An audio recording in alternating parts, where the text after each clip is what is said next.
Então, aos irmãos, dando continuidade aos nossos estudos, eu trouxe aqui ainda algo sobre a erraticidade, que é o tópico anterior que a gente estamos conversando, né? Esse período que a gente passa quando a morte física, né? Até reencarnarmos novamente na carne, essa erraticidade, o que ocasiona, quais a consciência da gente, o que nos faz em partes, né? Quando estamos nesse período. Não é um estudo meu, é um estudo de Emmanuel, é claro, eu só venho aqui para explanar um pouco, fazer uma breve reflexão, tá? A respeito disso. O livro se chama Família, ditado pelo Espírito de Emmanuel e escrito pelo nosso irmão Chico Xavier, a lição 19, intitulada de Antes da Luta, né? Antes da luta, ou seja, antes de reencarnarmos. Ele inicia assim,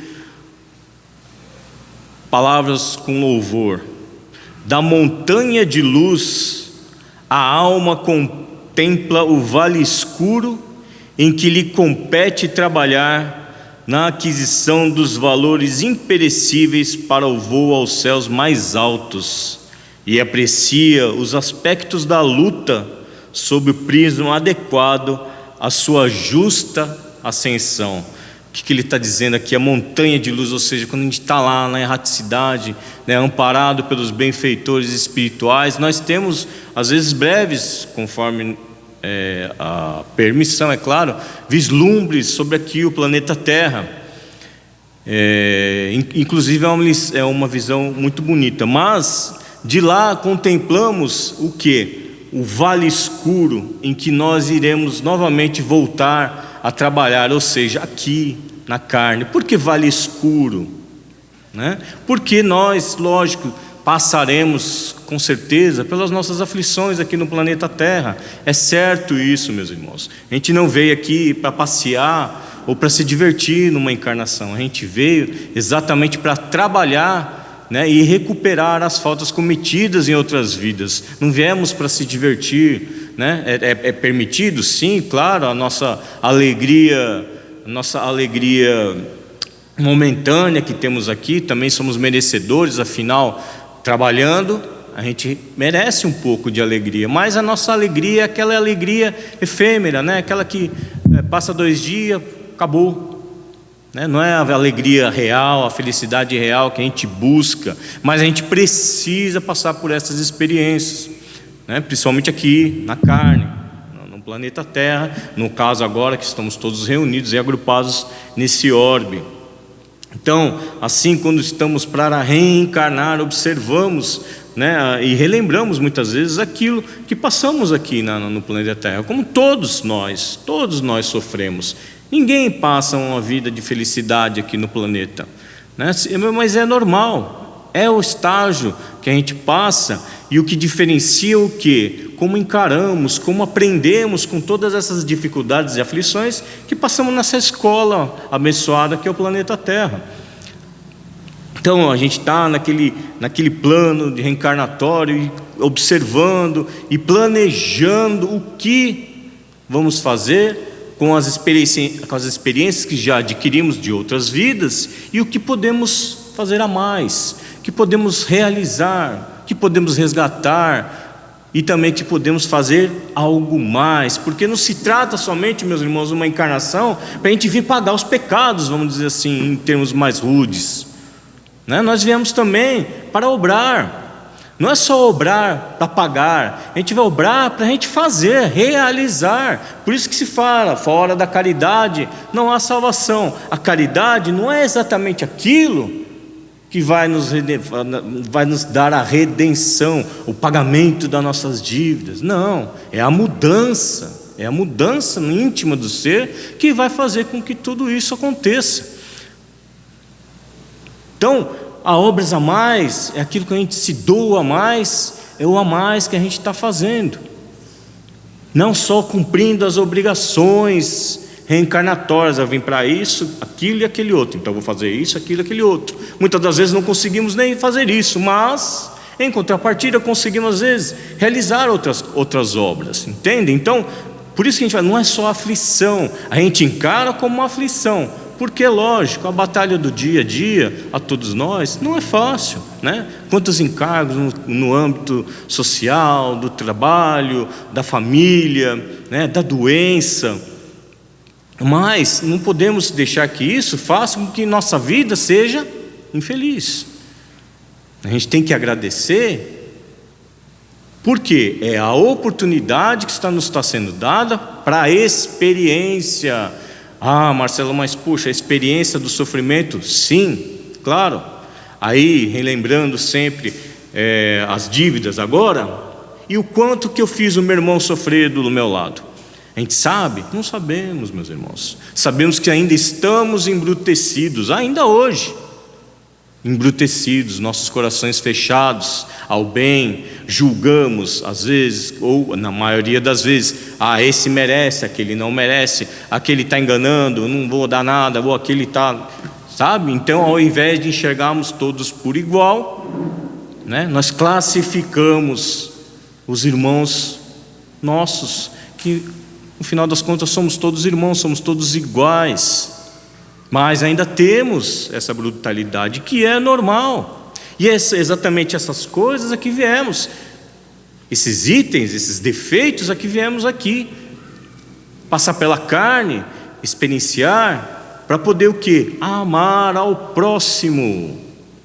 Algo tão difícil de se realizar. Verbalmente falando é muito fácil. Eu amo o meu próximo. Mas será que ama mesmo?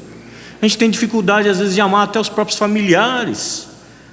Como amar um estranho, aquele que está caído lá no chão, embebedado nos vícios, no álcool, na química. Mas a determinação é essa, o objetivo é esse.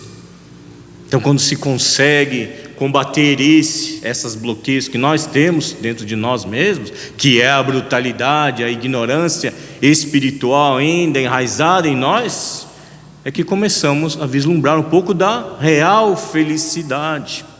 E com isso, nossas aflições se amenizam. O fardo fica leve, o jugo mais suave que Cristo nos prometeu.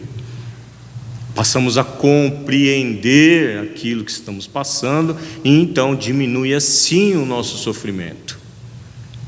Mas precisamos passar pelas experiências. Sem experiência não tem como a gente passar pela prova. Então, determinado sempre pela maneira na qual nós encaramos essas situações, com revolta ou com resignação. Diferença, faz muita diferença sim, meus irmãos. Então vamos lá. Por quê? A justiça divina, meus irmãos, não falha. Ninguém sofre à toa, de graça ou por castigo de Deus. A gente sofre por quê? Por causa das nossas próprias faltas, por causa dos nossos próprios erros. E isso é simplesmente o reflexo daquilo que nós cultivamos, semeamos em nosso passado, né? Já ouviram falar? O que a gente semeia, a gente vai colher. Então a gente pode semear o que a gente quiser, é livre, nosso livre-arbítrio, mas para colher é obrigatório aquilo que nós plantamos. É lei, meus irmãos, é lei de Deus. A justiça divina não falha. E tendo essas sombras ainda em volta de todos nós, porque eu também não sou diferente de ninguém, eu também tenho minhas aflições, tenho minhas dificuldades, são o quê?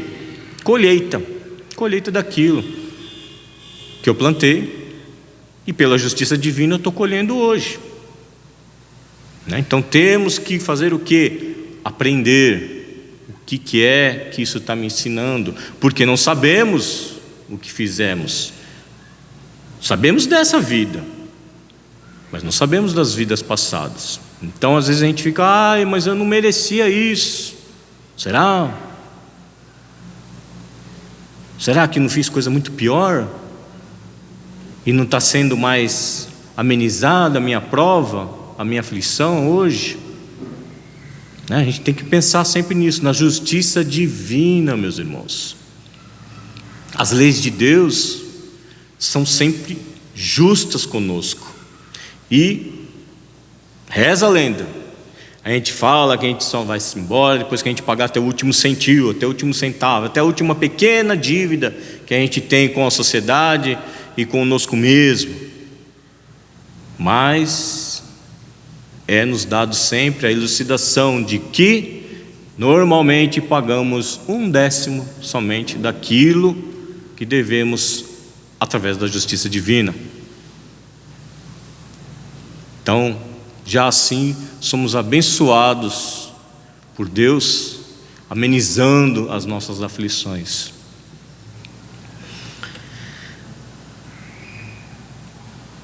Então, apreciamos o aspecto da luta sob o prisma adequado da justa ascensão.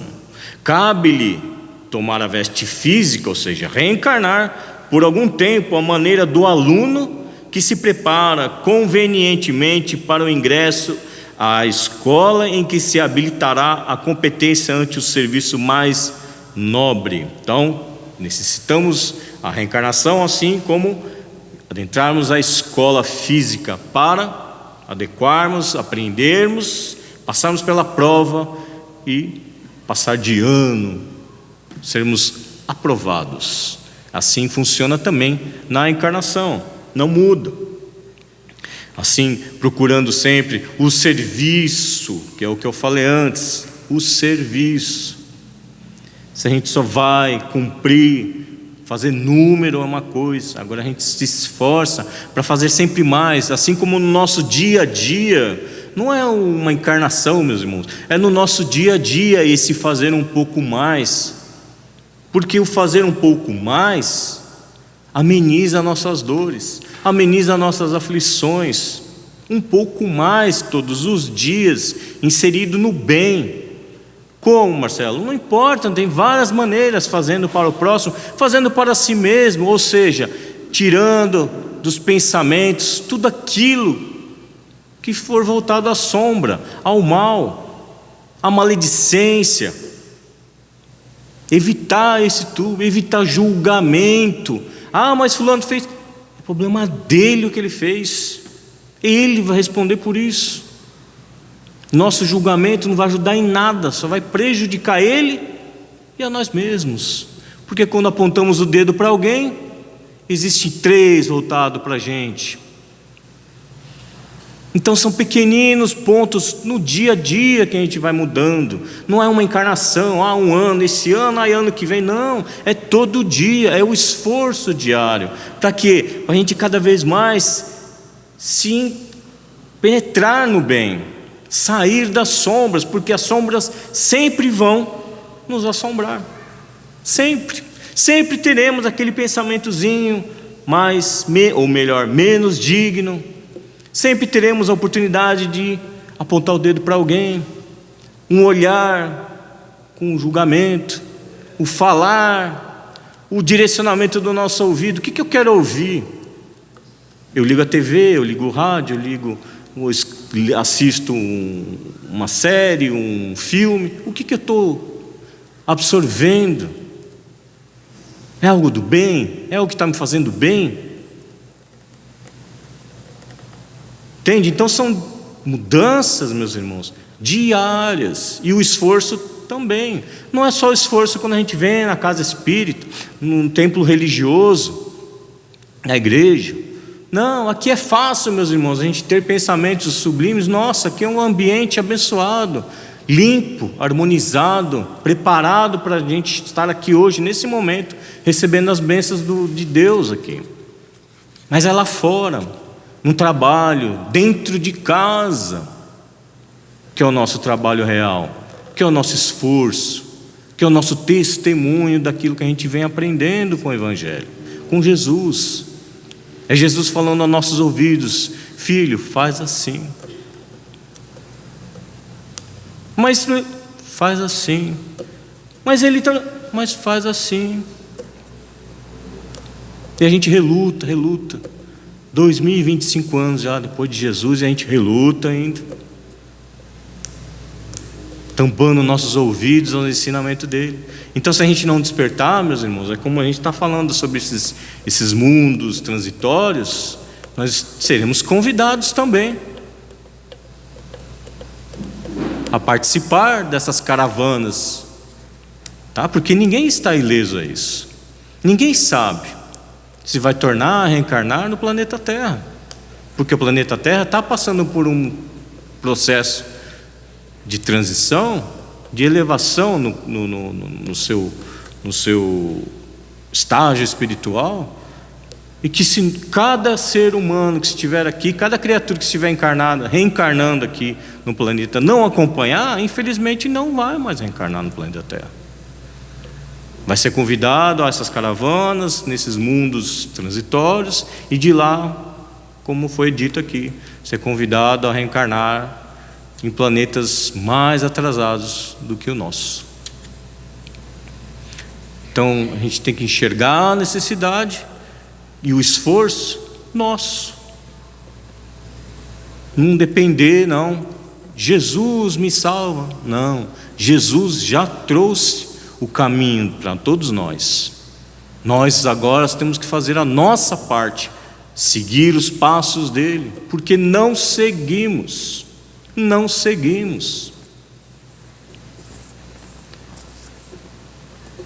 E o tempo está acabando, meus irmãos. A gente não pode mais perder tempo, né? Um estado de erraticidade que foi dito aqui, não sei se os irmãos estavam, acho que foi semana passada. O tempo na erraticidade, que é de uma encarnação a outra, às vezes levam centenas de anos.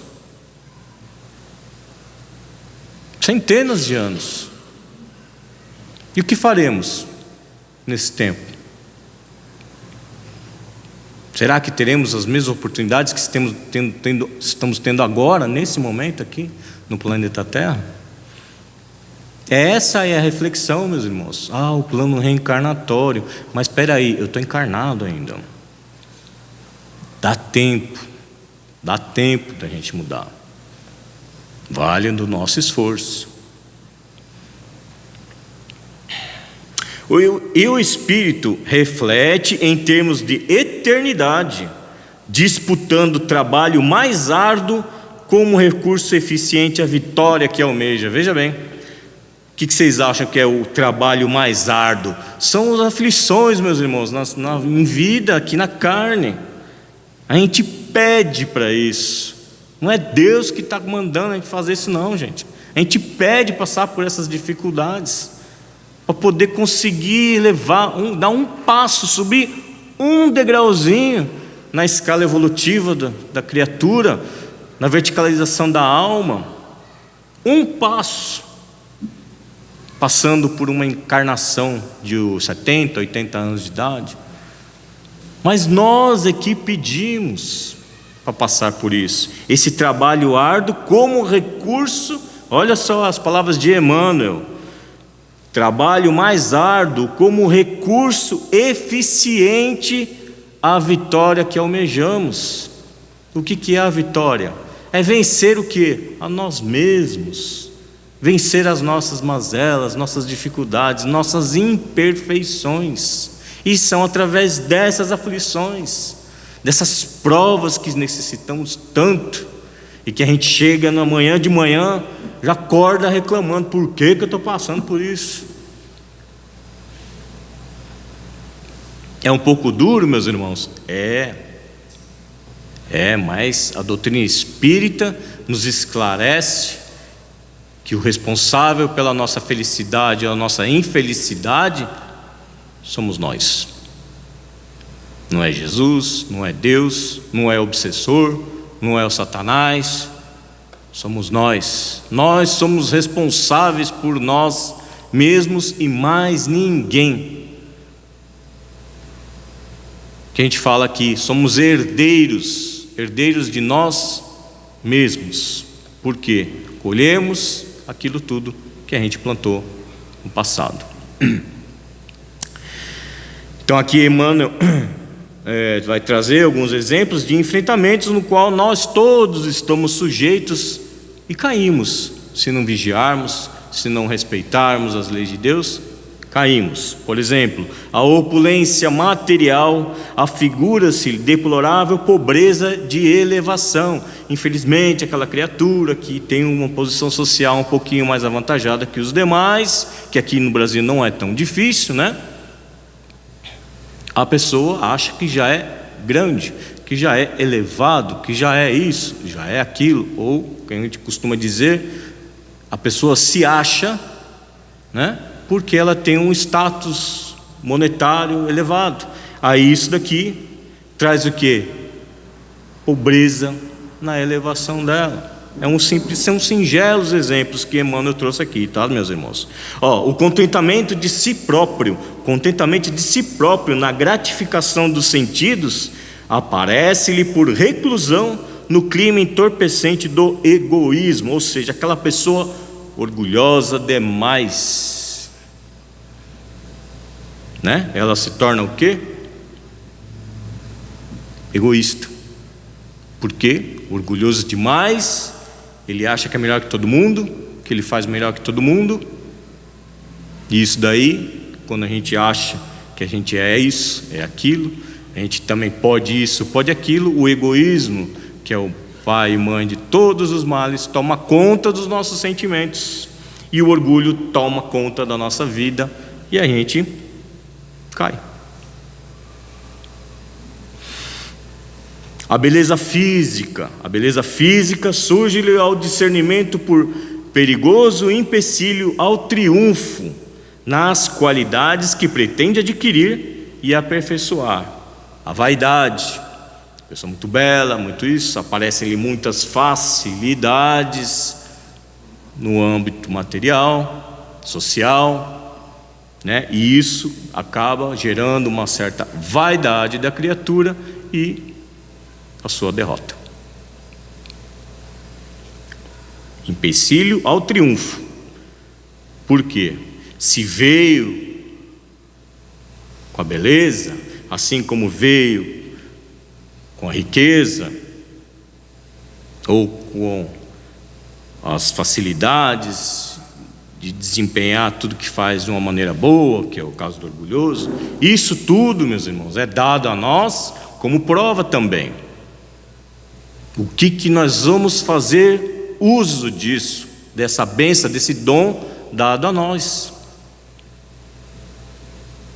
né? A riqueza, a prova da riqueza é uma das piores que existe.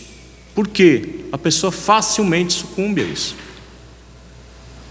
Ela cai na tentação. Por quê? As facilidades são grandes, assim como a beleza física. Ela cai facilmente, se não se policiar, se deixar que a vaidade tome conta, ela tudo vai descer e assim só vai decair. E o orgulho, eu já disse, né? A evidência social é interpretada ao seu correto juízo por fixador de lamentáveis ilusões, embora as nobres responsabilidades que essa mesma evidência é portadora. A figura pública, pessoa pública, né? Evidência social, pessoa pública, é aquela que tem a responsabilidade de passar a moral, exemplificar. E o que acontece? Totalmente o inverso.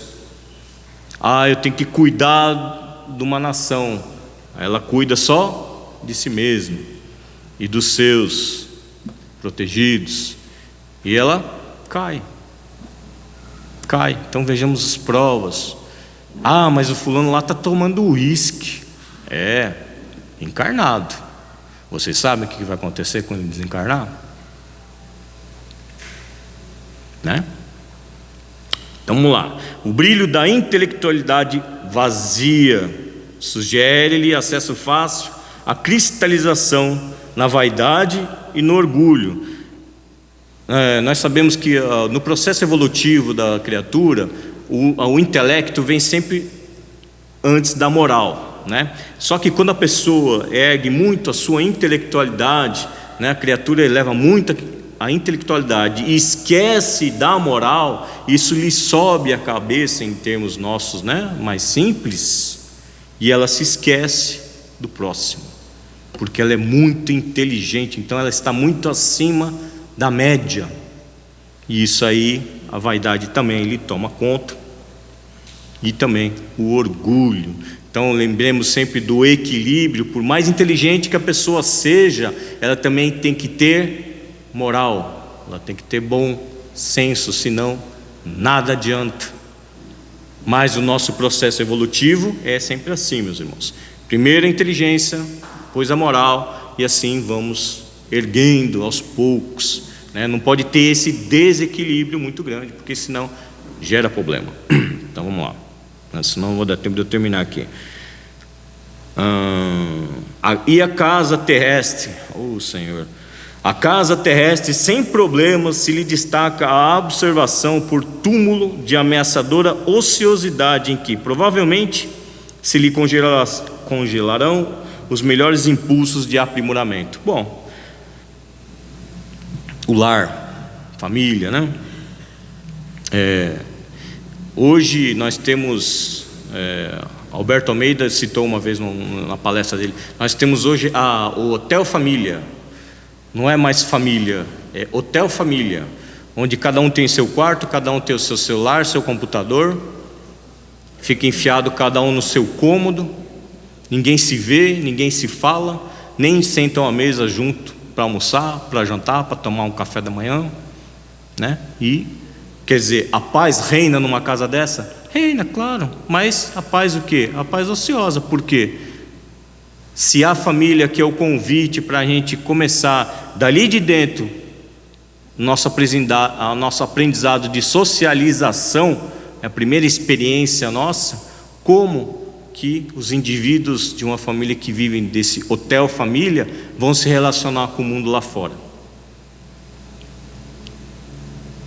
né? Então não vou entrar muito em detalhes, mas a alerta fica aí, né, meus irmãos? O hotel família é perigoso, muito perigoso. A modernidade está aí para nos auxiliar, não para atrapalhar a nossa convivência, principalmente a nossa convivência familiar. Incorporado, porém, ao vale, eis que frequentemente se deixa enganar por miragens e fantasias, fugindo deliberadamente à realidade que mais tarde somente a dor e a morte lhe impõem de novo a olhar. Ao vale, o vale é a vida, né, meus irmãos? Olha que a gente vai para a sociedade e vamos, se a gente não se embasar bem, né, na moral, no que é certo, nas leis de Deus, né, a gente vai se enganar facilmente, vai se enganar. Não vamos ser enganados, não, a gente vai se enganar através aqui, miragens e fantasias daqui, da nossa cabeça, imaginando que o mundo é um mar de rosas, é uma coisa linda, e não é isso. Então não desperdicemos as oportunidades de aprendizado, principalmente dentro do nosso lar. Então ele aqui: ninguém menospreze a luta e a provação, o trabalho e a dificuldade que na terra nos favorecem o burilamento espiritual para a vida superior. É o que eu já falei, né? Nossa luta aqui diária nós somos ainda diamantes brutos sendo lapidados por essas aflições que passamos aqui no planeta Terra, encarnados. Façamos de cada dia um capítulo, olha aqui, façamos de cada dia um capítulo de serviço e bondade no livro de nossas relações ante a vida e os nossos semelhantes. Ou seja, a gente tem que trabalhar não só para os próximos, mas a nós mesmos, nossos sentimentos. Porque eu confesso a vocês, meus irmãos, praticar caridade no início vai ser aquela coisa forçada. Para quem não está acostumado, é isso. vai ser aquela coisa forçada. Mas depois, com a gente trabalhando o nosso sentimento, começa a compreender a necessidade disso. Então a gente tem que trabalhar para o próximo e para nós também, a aprender a se perdoar, porque todos nós erramos e não adianta, um erro cometido não vai voltar atrás. Então a gente tem que se perdoar, seguir adiante e passar para as próximas experiências, não ficar remoendo o passado não, que isso aí nos prejudica. Isso é a gente trabalhar o que? Nosso íntimo, né? Trabalhar aqui ante a vida, a nossa vida. Que a alegria, a esperança, o otimismo e a fé nos ilumine a estrada, ainda mesmo quando sejamos induzidos a libertar nossas aflições em formas de lágrimas. Sempre haverão horas que a gente vai derrubar as lágrimas, sim, mas é bom, as lágrimas é bom, nos ajuda a desabafar conosco mesmo. Sejamos hoje corações fraternos e amigos, emanando-nos uns aos outros, olha só, emanando-nos uns aos outros, na solução de enigmas que nos são próprios à experiência comum, porque amanhã a morte nos terá reunido novamente, a todos no templo da verdade, furtando-nos ao engodo da fantasia e restabelecendo-nos a visão, ou seja, tudo aquilo que não está sendo necessário à nossa vida, quando a gente desencarnar, que já foi falado aqui, a hora que a gente recobrar a nossa consciência espiritual, vamos enxergar o quanto fomos infantis em determinadas dificuldades da nossa vida. E se Deus quiser, a gente vai dar risada e não cometer novamente as mesmas decisões, os mesmos erros, porque é assim que prossegue a vida, meus irmãos. A gente erra, às vezes a gente erra por teimosia, mas a gente erra, normal, acontece, ninguém é perfeito. O problema maior é quando a gente insiste 2, 3, 10 vezes ou 10 encarnações no mesmo erro. Esse que é o perigo, porque atrasa a nossa evolução, atrasa a nossa paz, nossa alegria tão procurada, tão desejada, alegria real, né? Não é essa efêmera que a gente tem aqui na carne ainda, tá? Então, lembremos que estamos todos juntos, né? Uns falam, estamos todo mundo no mesmo barco. Nem todos, viu, meus irmãos? Tem alguns que estão nadando, outros que estão boiando, mas estamos todos juntos, caminhando para o mesmo lugar. Então cabe a todos nós o sentimento de fraternidade e benevolência ter sempre presente, influenciando nossos sentimentos, porque isso vai nos dar força e coragem para a gente prosseguir adiante. Então que Jesus nos abençoe, nós